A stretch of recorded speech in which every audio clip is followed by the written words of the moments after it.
kehidupan sehari-hari, manusia tidak pernah lepas dari interaksi dengan sesamanya. Baik dalam keluarga, pertemanan, lingkungan sekolah, maupun di ruang-ruang publik, hubungan sosial senantiasa terjadi. Hubungan-hubungan tersebut kemudian membentuk suatu kesatuan sosial yang disebut sebagai kelompok sosial. Menurut Surjono Sukanto, kelompok sosial adalah suatu kumpulan yang nyata, teratur, dan tetap dari orang-orang yang melaksanakan peranannya yang saling berkaitan guna mencapai suatu tujuan yang sama. Namun, tidak semua kelompok sosial memiliki bentuk yang tetap dan terstruktur. Ada juga kelompok sosial yang terbentuk secara tidak sengaja, tidak memiliki susunan organisasi, dan terhubung dalam waktu yang tertentu saja. Kelompok seperti ini termaksud ke dalam kelompok semu. Untuk memahami lebih lanjut, akan kami tampilkan sebuah ilustrasi dari interaksi di dalam kelompok sosial, khususnya di dalam kelompok semu.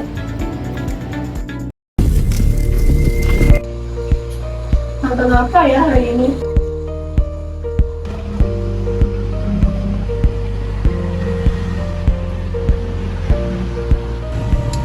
Tasya lagi live nih, nonton ah.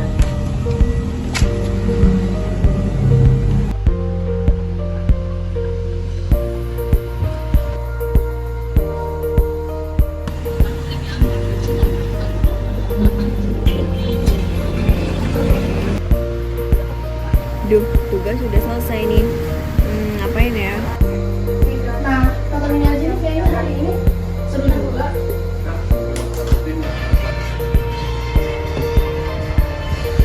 Oh iya, kan Mas Tasef ada live streamingnya, mau nonton deh.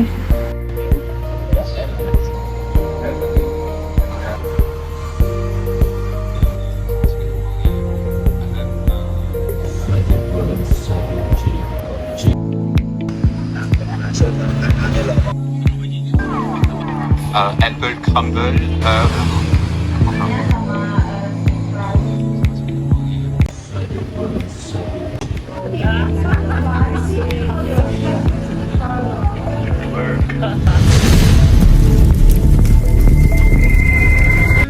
Nah, interaksi yang baru saja ditampilkan merupakan contoh dari kelompok publik.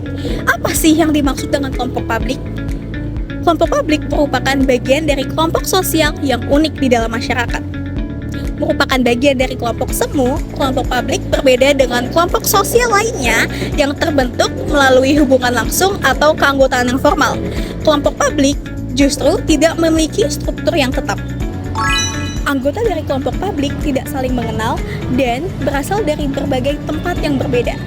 Dengan cakupan yang sangat luas, anggota dari kelompok publik tidak melakukan pertemuan secara langsung dan tidak berkomunikasi secara langsung, melainkan melalui media massa atau media komunikasi seperti televisi, radio, media sosial, maupun internet yang menjadi penghubung antar mereka.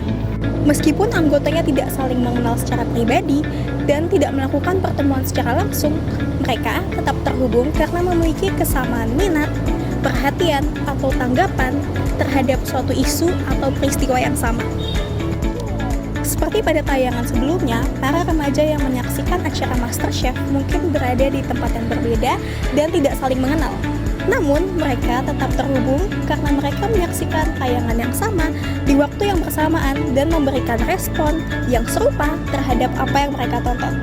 Inilah yang menjadikan mereka bagian dari kelompok publik. Tanpa kita sadari, di dalam kehidupan sehari-hari, kita semua seringkali menjadi bagian dari kelompok publik. Lalu, kira-kira mengapa kelompok publik bisa terbentuk? Dan bagaimana secara spesifik kelompok publik bisa terbentuk? Nah, bagaimana sih bisa terbentuk? Jadi, kelompok publik ini bisa terbentuk karena adanya interaksi di media massa atau kesamaan minat di antara para anggota yang tersebar, walaupun tidak selalu memiliki pertemuan fisik yang intens. Selain itu, kenapa sih bisa terbentuk? Nah, pertemuan publik ini bisa terbentuk karena adanya interaksi di antara sejumlah individu yang tersebar, walaupun tidak selamanya bersifat tetap dan terstruktur.